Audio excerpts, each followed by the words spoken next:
नमस्कार, मैं हूं आपके संग नित्यम मंत्र यंत्र तंत्र वास्तु के विशेष कार्यक्रम के साथ। पितृपक्ष एक ऐसा समय होता है जब आप अपने पितरों को, पूर्वजों को श्रद्धा मन से पूरे विश्वास के साथ याद करते हैं, उनके नापसंद पसंद का ख्याल रखते हैं, तो जीवन की बहुत सारी समस्याएं यूं ही खत्म हो जाती हैं।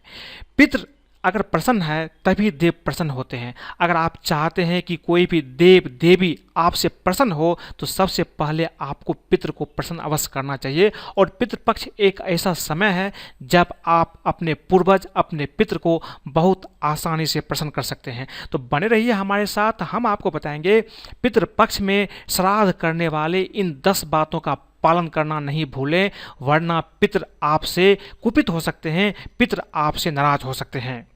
पितृपक्ष के 16 दिनों तक स्वर्गीय पूर्वजों को याद किया जाता है। उनकी मृतात्मा की शांति, मोक्ष की कामना से तर्पण व पिंडदान के रूप में उन्हें भोग देते हैं।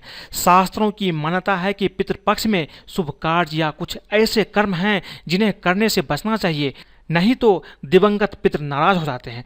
अगर नियमों के साथ श्राद्ध किया जाए तो पितृ प्रसन्न हो जाते हैं। इसलिए पितृपक्ष के दौरान कुछ ऐसे काम है, कुछ ऐसी चीज़ है जो आपको बिल्कुल भी नहीं करना चाहिए। श्राद्ध के दौरान आपको इन बातों का ध्यान अवश्य रखना चाहिए।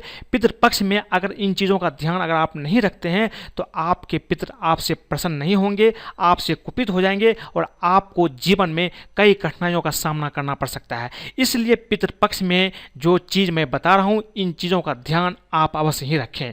पहली चीज़, पितृपक्ष श्राद्ध पक्ष में कोई मांगलिक कार्य एवं शुभ कार्य नहीं करें, क्योंकि इस समय शोक का समय होता है, शोक व्यक्त करने का समय होता है। अगर आप शोक के समय कोई मांगलिक कार्य या शुभ कार्य करते हैं तो ये कार्य आपका कभी भी सफल नहीं होता है। इस काम में आपको निश्चित रूप से बाधा आती है। इसलिए आप कोशिश करें कभी भी पितृपक्ष श्राद्ध पक्ष में कोई मांगलिक कार्य या कोई शुभ कार्य आप ना करें।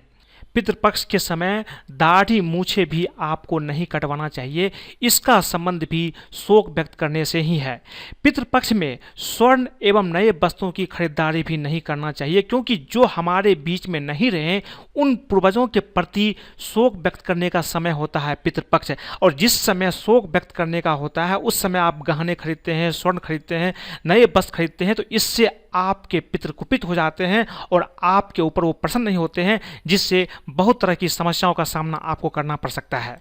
पितृपक्ष के 16 दिनों तक ब्रह्मचर्य का पालन अवश्य करना चाहिए। जो लोग इन 16 दिनों में ब्रह्मचर्य का पालन करते हैं उसके जीवन में हमेशा अच्छाइयाँ ही आती है, कभी उन्हें बुरा दिन देखने को नहीं मिलता है।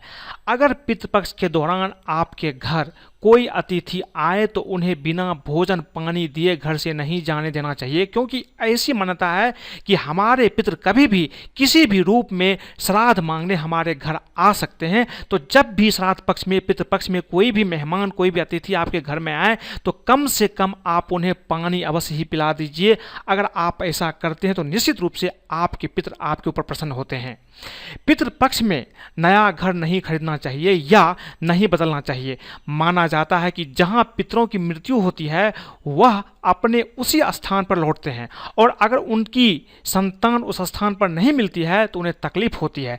तो अगर आप घर खरीदना चाहते हैं या घर बदलना चाहते हैं तो कम से कम पितृपक्ष में ऐसा ना करें। पितृपक्ष की समाप्ति के बाद आप नए घर खरीद सकते हैं और नए घर में बदलाव भी कर सकते हैं। ऐसा आपको ध्यान अवश्य रखना चाहिए, क्योंकि ये समय काफ़ी महत्वपूर्ण होता है।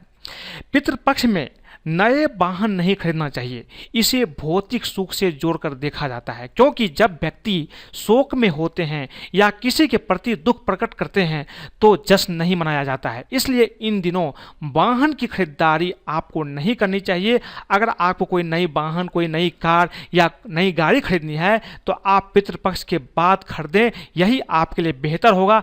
नहीं तो वाहन खरीदना आपके लिए बहुत ही हानिकारक साबित हो सकता है। पितृपक्ष में बिना पितरों को भोजन दिए स्वयं भोजन नहीं करना चाहिए, अर्थात आप जो भी भोजन बनाएं उसमें से एक हिस्सा गाय, कुत्ता, बिल्ली या कौवे को आप अवश्य खिला दें। अगर आपके पास गाय, कुत्ता, बिल्ली या कौवा नहीं है तो आप उसके प्रति बाहर में, उसके लिए, उसके निमित्त आप बाहर में कहीं पर रख दीजिए। इससे पुण्य मिलने के साथ साथ पूर्वजों की आशीर्वाद भी आपको मिलता है। एक चीज जो बहुत ही महत्वपूर्ण है, श्राद्ध पक्ष पितृपक्ष के दिनों में किसी अन्य व्यक्ति के घर का भोजन आपको नहीं करना चाहिए। इन चीज़ों का ध्यान आपको अवश्य रखना चाहिए। पितृपक्ष के दिनों में लाल मसूर की दाल, चना, लहसुन, प्याज, काला जीरा, काले उड़द, काला नमक, राई, सरसों आदि का प्रयोग भोजन या अन्य खाद्य सामग्री में आपको नहीं करना चाहिए। आप इन चीज़ों का ध्यान रखें। ये 16 दिन का समय होता है, आप कृपया करके इन चीज़ों का ध्यान रखिए।